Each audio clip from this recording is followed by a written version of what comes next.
राजमहल का रहस्य। प्राचीन समय की बात है, एक विशाल राज्य में राजा विक्रमसेन का भव्य महल था। महल अपनी शानो शौकत के लिए मशहूर था, लेकिन इसके चारों ओर अजीब घटनाएं होती रहती थीं। महल के सबसे पुराने हिस्से में एक निषिद्ध कक्ष था, जिसे अंधकार कक्ष कहा जाता था। कोई नहीं जानता था कि उसमें क्या था, लेकिन जो भी अंदर गया कभी वापस नहीं लौटा। एक रात राजा विक्रमसेन अपने कक्ष में विश्राम कर रहे थे कि अचानक तेज हवा चलने लगी और महल में अजीब सी सरसराहट गूंज उठी। यह कोई आम रात नहीं थी। पहरेदारों ने बताया कि महल के पिछवाड़े किसी छाया को घूमते देखा गया है। राजा ने तुरंत अपने सेनापति रघुनाथ को बुलाया और कहा, इस रहस्य से पर्दा उठाना जरूरी है, चाहे कुछ भी हो। रघुनाथ ने अपनी सेना के कुछ वीर योद्धाओं को लेकर उस निषिद्ध कक्ष की ओर कदम बढ़ाए। जैसे ही उन्होंने दरवाजा खोलने की कोशिश की, महल की दीवारों से रहस्यमयी ध्वनियां गूंजने लगीं। पर हिम्मत दिखाते हुए सेनापति ने दरवाजा धकेला। अंदर घना अंधेरा था और ठंडी हवा की एक लहर पूरे समूह को झकझोर गई। अचानक एक गूंजती हुई आवाज आई, जो आया वापस नहीं जाएगा। युद्ध के अनुभवी रघुनाथ भी इस आवाज को सुनकर घबरा गए।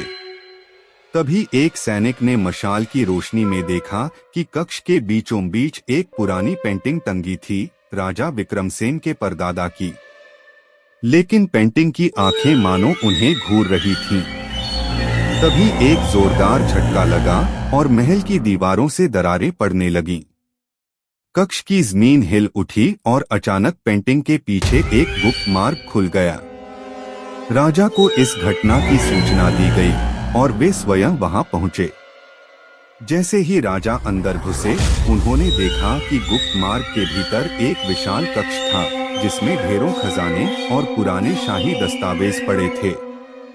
लेकिन सबसे चौंकाने वाली चीज थी एक कंकाल, जो राजसी वस्त्रों में था। रघुनाथ ने जब कंकाल के पास रखी एक चिट्ठी पढ़ी तो सबके रोंगटे खड़े हो गए। मैं राजा जयसिंह हूँ।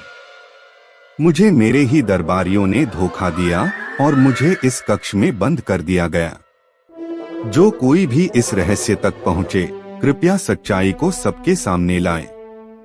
राजा विक्रमसेन ने तुरंत घोषणा की कि उनके परदादा को धोखे से मारा गया था। उन्होंने गुप्त कक्ष से खजाने को निकालकर प्रजा के भले के लिए उपयोग करने का आदेश दिया।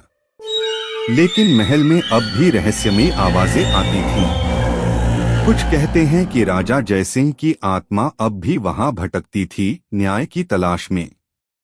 उस रात के बाद से महल का अंधकार कक्ष हमेशा के लिए सील कर दिया गया, लेकिन उस रहस्य की गूंज कभी खत्म नहीं हुई।